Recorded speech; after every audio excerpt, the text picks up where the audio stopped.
marry with the mind of, this is not who I wanted to marry. Please, please. Look at the subject of marriage today, for example. Every time we talk marriage, they say marry your friend. That's not in the Bible. Hello dear. I know by the grace of God, you are fine.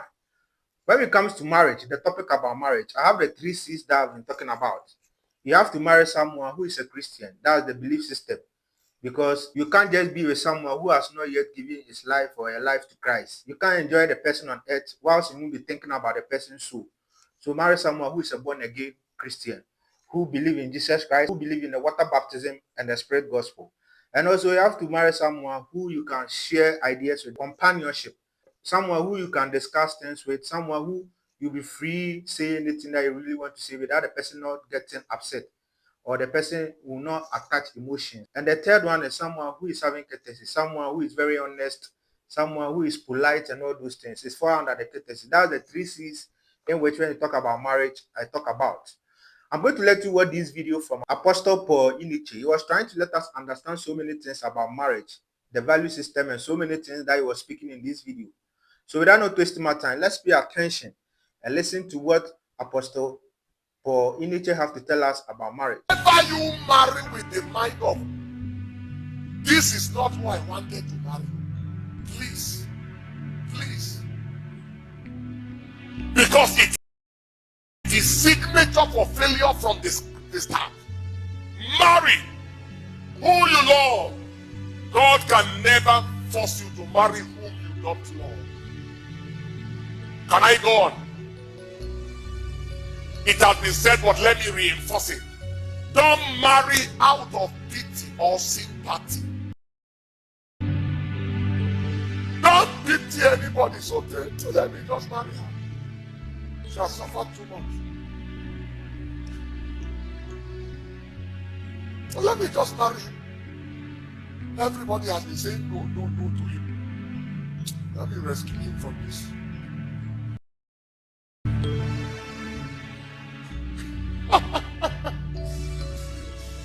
That is, you hit the road. You know what they said? You hit the road running. You hit the road failing.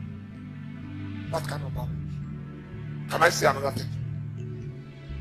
Never marry anybody who feels they deserve somebody better than you. Say it again. Never marry anybody who thinks they are doing you a favor for marrying you. Never marry anybody who believe they are too good for you. No. Marry somebody who values you well. Value you correct. Woman, marry somebody who is actually chasing you.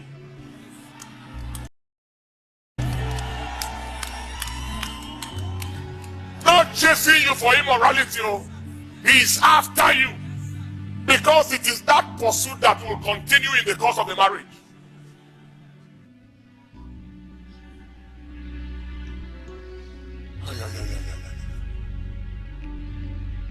Are you ready to hear this? Don't marry anybody you had to encourage to marry you.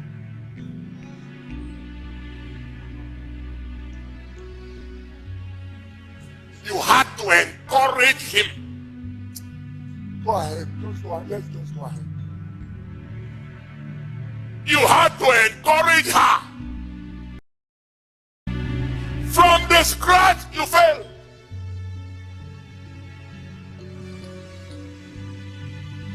As I am talking now, many of us are going to understand the reason why there is so much failure around. Never manage to marry. I know you finished listening to what Apostle Paulenenche has said in this video. He was trying to give us what he understands about marriage, what you have to look out for in marriage. But I'm going to let you watch this video from Apostle Micheal. He was trying to combat it and was trying to let us understand that everything that we've taught about marriage is from the Western system. It's not about the word of God. So without no wasting my time, let's pay attention and listen to what Apostle Micheal is trying to let us understand about if you want to marry, what you have to look out for. Look at the subject of marriage today, for example. Every time we talk marriage, they say marry your friend. That's not in the Bible.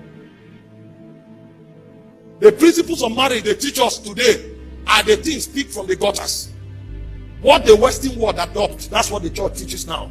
Meanwhile, when you go to the Western world, 7 out of every 10 marriage breaks because they marry their friends.